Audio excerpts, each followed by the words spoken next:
What is up, all of you awesome and amazing people on YouTube? The old Coot here, coming at you with a quick video from Valley Forge, deep in the Angeles Forest. As you can see here, beautiful forest, beautiful trees, all that good stuff.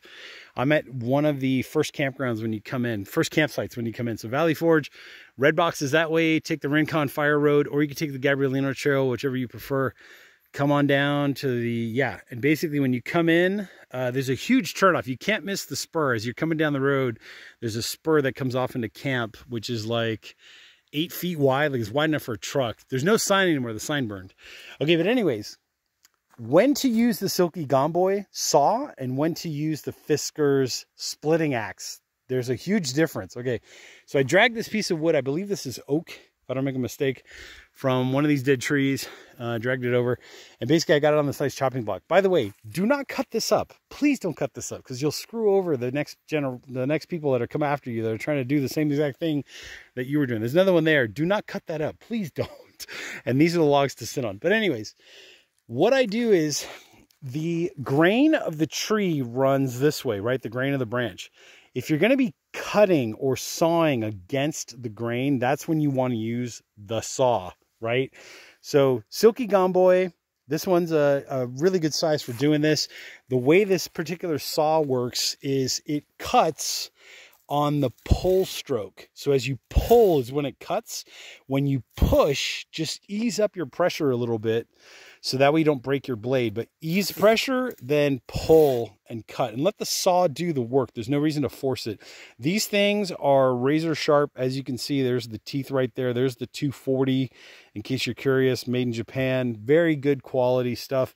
It folds up pretty easy. You just basically push this button and then it folds. I'm not going to do it all the way because I don't want to cut up my fingers. You get the idea. Okay, so now you've cut your piece of wood that you're going to cut. If you're going to do the whole, you want to split the wood down to like pencil thickness size pieces to get your kindling going, right, with your bird's nest. Like notice how I got lucky. There's some dried grass right there, right? I'm going to build a bird's nest and I want those pencil size pieces and all these little shavings right here that are going to help to start the fire to then catch the bigger pieces. If I'm going to go with the grain, right? So let's say I've cut off this much, and you don't need a whole lot to get your kindling going. I mean, you could use a bigger piece if you want to, but for balance and ease and stability, I usually just cut off like this much, which is like maybe like 3 to 4 inches or so. That's what she said. But basically what I do is I use my Fiskars axe, right? Let's say I had cut off the piece. Instead of trying to hatch it down into the piece where it gets all wobbly and then you get excess strain like in your wrist and your hands and your forearms, what I do is I just tap the axe in to the cut piece, right? The piece that I've already cut and it's down there. I tap into it and then I just, like a huge mallet, like a swinging mallet, I come down and I literally break it in half, right? Then I get one of those halves and I cut it into quarters into eighths, and you just keep going like that until you're down to smaller pieces.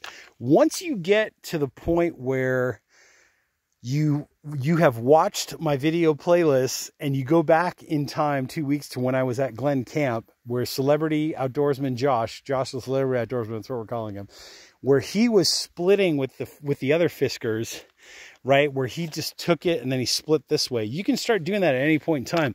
So splitting axe is with the grain of the wood. Your saw doesn't have to be a Silky. I like Silky, but Silky when you saw is against the grain. If I were to start chopping at this with my axe, no, bad thing, especially one of these suckers, right? Let me just show you in detail what we got going on here. Fiber comp, there you go. Chops up to 3 times deeper. If I were to start chopping a hard wood such as oak like this, what's going to happen is you're going to crack. You'll probably break the sharpened edge of your axe, and it's going to become less and less efficient. Unless you're using pine. If you're using pine, like a pine tree, by the way, my setup, hammock setup, show you that in another video. If you're going to use pine, you can get away with it, but I really wouldn't recommend it. I like the combination. I like the combination of Silky Gomboy to saw, and then once I've got my broken piece, then use the Fiskars Splitting Axe to split the wood. You'll just keep your axe sharper for longer, is basically what I'm trying to get at. So if you're going to bushcraft down once again, redundancy. If you're going to bushcraft down and try to split this into pencil size, you know, thick pieces or whatever, go with the grain, use the Fiskars axe, right? And this is the X7, which is about, I think it's like 14 inches long, right? Yeah, 14 inches long, give or take. I use the Fiskars axe to then split with the grain. So, pop quiz. Against the grain, Silky Gomboy. With the grain, Fiskars axe. Does that make sense? Anyways, if you like what you're seeing, hit that thumbs up, hit that like button down there below, wherever that is. I will put links to both of these down there in the description section, so make sure to check those out. And also, if you have any comments or questions, post them up. Why do I have the paracord? Just easier to hang on to, right? I feel like the axe then becomes part of my hand as I'm splitting, right? And also, I'll probably tie this onto the Gomboy, same thing. Just becomes a part of you. It's basically what it is. Anyways, last view from the beautiful Valley Forge campground in Angeles Forest.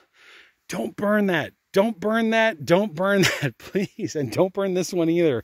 It's good to have a nice chopping block to cut on. Just saying. Anyways, like button, subscribe. Catch you on the next video.